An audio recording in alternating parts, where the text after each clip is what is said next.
এই পার্টের শুরুতে আমরা জুন ও জিয়নকে দেখি। জুন জিয়নকে তার ভালোবাসার কথা বলে, আর জিয়ন তার ভালোবাসা অ্যাকসেপ্ট করে নেয়, কারণ সেও জুনকে পছন্দ করে। জুন তাকে বলে, আমি সব সময় তোমার সাথে থাকবো, আর আমার থেকে কখনো তোমাকে দূরে যেতে দেব না। আর জিয়নকে প্রমিস করতে বলে যে যাই হয়ে যাক না কেন, তুমি আমাকে ছেড়ে কোথাও যাবে না। তারা দুইজন অনেক বেশি খুশি ছিল। তারপর তারা বাসায় যেয়ে দুইজন একসাথে পিয়ানো বাজায়, আর তারা অনেক বেশি মজাও করে।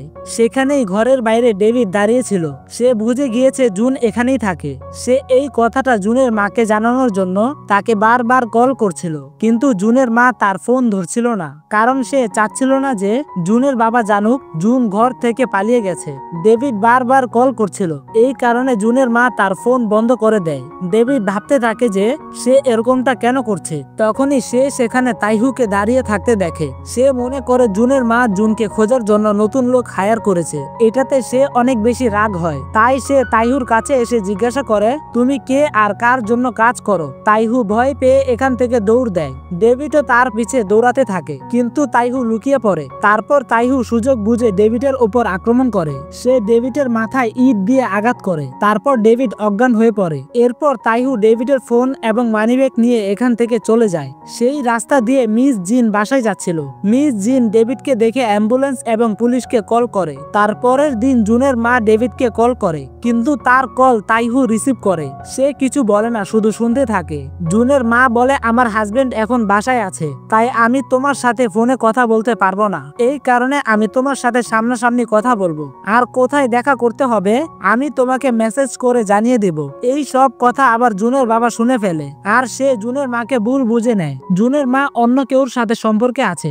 মিস্টার পার্ক এবং জুন যখন কাজ করছিল, তখন মিস্টার পার্ক জুনকে জিজ্ঞাসা করে, তুমি কখন জিয়নকে সত্যি কথা বলবে? জুন বলে, জিয়ন এখন কম্পিটিশনের জন্য প্রস্তুতি নিচ্ছে, তাই আমি এখন ওকে এইসব বলে ডিস্টার্ব করতে চাচ্ছি না। কম্পিটিশন শেষ হলে আমি তাকে সব সত্যি কথা বলে দেব। তারপরে সিনে তাইহু জিয়নের সাথে দেখা করতে ফুলের বুকে নিয়ে আসে। এখানে জিয়ন জানতে পারে তাকে যেই উপহারগুলি দেওয়া হতো সেইগুলো তাইহুই তাকে পাঠাতো। এটা শুনে জিয়নের অনেক বেশি আজব লাগে, তাই সে তাইহুর ফুল অ্যাকসেপ্ট করে না। এই কারণে তাইহু ফুলগুলো ডাস্টবিনে ফেলে দেয়। জুন যেই কসমেটিক শপে কাজ করে সেখানে তাইহু আসে। সে একটি ক্রিমের কোটা জুনের সামনে ফেলে বলে, এটি জিয়ন ব্যবহার করে তাই না? এটি প্যাকেট করে দাও। এটা শুনে জুনের মনে পড়ে কেউ তাকে বারবার কসমেটিক প্রোডাক্ট গিফট করছে। এটা থেকে সে বুঝতে পারে সেই লোক হলো তাইহু। সে রাগে তাইহুর কলার ধরে ফেলে, আর জুনের কলিগ তাকে আটকাতে থাকে, কারণ তাইহু এখানকার রেগুলার কাস্টমার। কাজ শেষে জুন যখন বাসায় আসে, তখন সে জিয়নকে বলে, তাইহু একদমই ভালো লোক নয়, তুমি তাকে ক্লাস করানো বন্ধ করো। জিয়ন বলে, আমি জানি, আর আমি এটাই করব।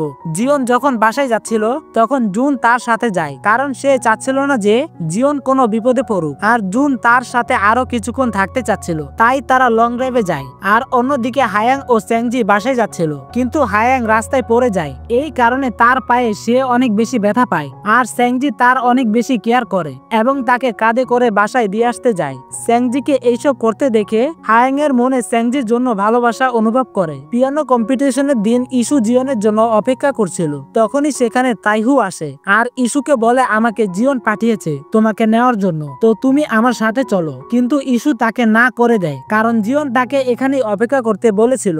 এই কারণে তাইহুর রাগ উঠে, তাই সে জোর করে ইস্যুকে এখান থেকে নিয়ে যেতে থাকে। কিন্তু তখনই সে জিয়নের আওয়াজ শুনতে পায়। এই কারণে তাইহু এখান থেকে পালিয়ে যায়। তাইহু ইস্যুর হাত এতটাই জোরে টান দিয়েছিল, এই কারণে ইস্যুর হাত ইনজুরি হয়ে যায়। কিন্তু সে এটা জিয়নকে বলে না, কারণ জিয়ন এই কম্পিটিশনের জন্য অনেক বেশি পরিশ্রম করেছে।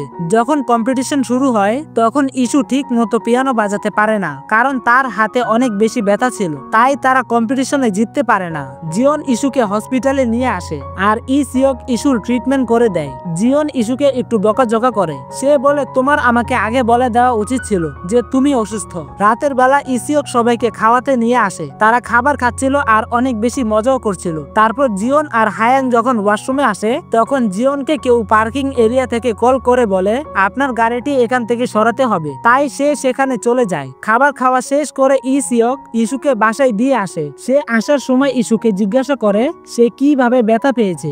ইস্যু তাকে সব সত্যি কথা বলে দেয়। তারপর ইসিওক তার বাসায় যাচ্ছিল, তখন তাকে জুন কল করে বলে যে জিয়নকে খুঁজে পাওয়া যাচ্ছে না। জুন জিয়নকে বারবার কল করছিল, কিন্তু সে কল ধরছিল না। তো সবাই তাকে সব জায়গায় খুঁজতে থাকে। জুন আগে থেকে থেকেই তাইহুর ওপর সন্দেহ করছিল, তাই সে তাইহুর পিছু করে তার বাসা চিনে রেখেছিল। তাই সে তাড়াতাড়ি করে সেখানে যায়। সে কোনোভাবে তাইহুর রুমের ভিতর ঢুকে আর সে সেখানে দেখতে পায় জিওনের অনেকগুলো ছবি তার দেয়ালে লাগানো ছিল, আর এখানে জিওনের কিছু জিনিসপত্র ছিল।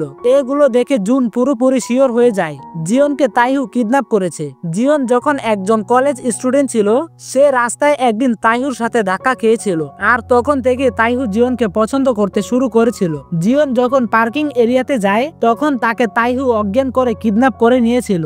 জুন তাইহুর বাসায় কিছু ক্লু পায়। সে এটা দেখে বুঝতে পারে তাইহু জিওনকে কোথায় নিয়ে যেতে পারে, তাই সে তাড়াতাড়ি করে সেখানে যেতে থাকে। আর অন্যদিকে তাইহু জিওনকে চেয়ারে বেঁধে রেখেছিল।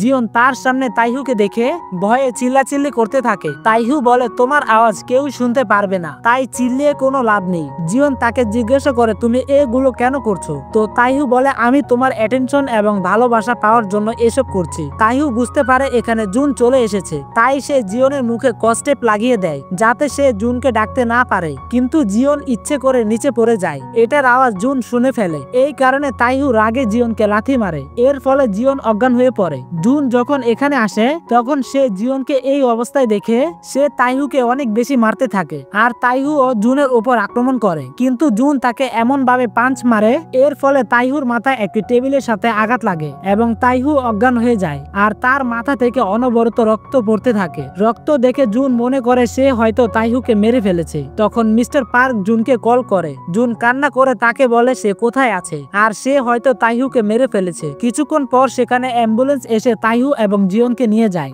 আর জুনকে পুলিশ ধরে নিয়ে যায়। পুলিশ তাকে একটি রুমে বসিয়ে জিজ্ঞাসাবাদ করে। তার পরের দিন জিওনকে দেখানো হয় সে সুস্থ আছে, কিন্তু তার জ্ঞান এখনো ফেরেনি, আর তাইহুর সার্জারি কমপ্লিট হয়েছে। সেও খুব তাড়াতাড়ি ঠিক হয়ে যাবে। মিস্টার পার্ক জুনের সাথে দেখা করতে আসে। জুন তাকে জিজ্ঞাসা করে জিওন কেমন আছে। তো মিস্টার পার্ক তাকে বলে জিওন একদমই সুস্থ আছে, আর তাইহুও ভালো আছে। মিস্টার পার্ক জুনকে পরামর্শ দেয় এই সব কিছু তার ফ্যামিলিকে জানানো উচিত, কারণ তারা খুব ভালোভাবে এই সব কিছু হ্যান্ডেল করতে পারবে। কিন্তু জুন না করে দেয়। কিন্তু তারপরও মিস্টার পার্ক জুনের মাকে কল করে সবকিছু বলে দেয়। তো জুনের মা উকিল নিয়ে পুলিশ স্টেশনে চলে আসে। এখানে সেংজি আর হায়াং জানতে পারে জুনের বয়স মাত্র 18 বছর। সে এখন মাত্র হাই স্কুলে পড়াশোনা করে। জুনের মা জুনকে বলে, আমার সাথে সিওলে চলো আর তোমার পড়াশোনা কন্টিনিউ করো, কারণ তোমার বাবা এখন পর্যন্ত এই সব কিছু জানে না। এটা শুনে জুনের অনেক বেশি রাগ হয়, কারণ সে তার বাবার জন্য বাসা ছেড়ে পালিয়ে এসেছিল, কিন্তু সে কিছুই জানে না। সে বলে, আমি আর বাসায় যাব না। হায়াং রাগে জুনের সিক্রেট জিওনকে বলতে যাচ্ছিল, কিন্তু সেংজি তাকে আটকে নেয়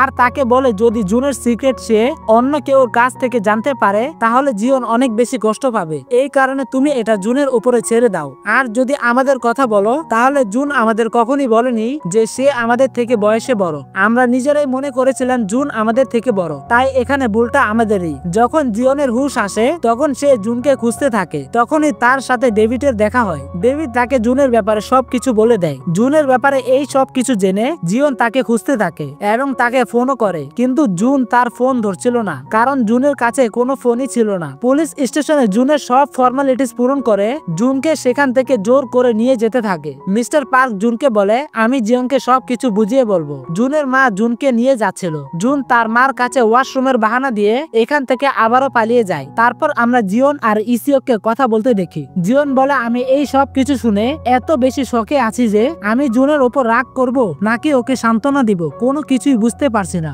ইসিওক বলে, ওর হয়তো কোনো সমস্যা ছিল, এই কারণে ও তোমাকে কোনো কিছু বলতে পারেনি, তাই তুমি ওকে ভুল বুঝো না। তারপর জুন জিওনের কাছে যাচ্ছিল, কিন্তু সেখানে অলরেডি তার মার পাঠানো লোকেরা বসেছিল। তখনই সে সেখানে সেংজিকে দেখতে পায়। তারপর সে সেংজির ফোন দিয়ে জিওনকে কল করে। তারপর সে জিওনকে একটি জায়গায় আসতে বলে। জুন যখন সেখানে পৌঁছায়, তখন সেখানে তার মাও চলে আসে আর তার লোক জিওনকে ধরে ফেলে। জুন বলে, আমার শুধু 10 মিনিট দরকার, আমি জিওনকে কিছু বলতে চাই। কিন্তু তখনই সেখানে জুনের বাবা চলে আসে আর জুনকে সেখান থেকে জোর করে ধরে নিয়ে যায়। এসব দেখে জিওন অনেক বেশি কান্না করতে থাকে। আর এখানেই এই পার্ট শেষ হয়ে যায়। তো ভিডিওটি আজকে এ পর্যন্তই ছিল। ভিডিওটি আপনাদের কাছে কেমন লেগেছে অবশ্যই কমেন্ট করে জানাবেন। ভিডিওটি যদি আপনাদের কাছে এতটুকু ভালো লেগে থাকে, তাহলে এই ভিডিওতে একটি লাইক এবং আমাদের চ্যানেলটিকে সাবস্ক্রাইব করে পাশে থাকা বেল আইকনটিকে ক্লিক করতে ভুলবেন না।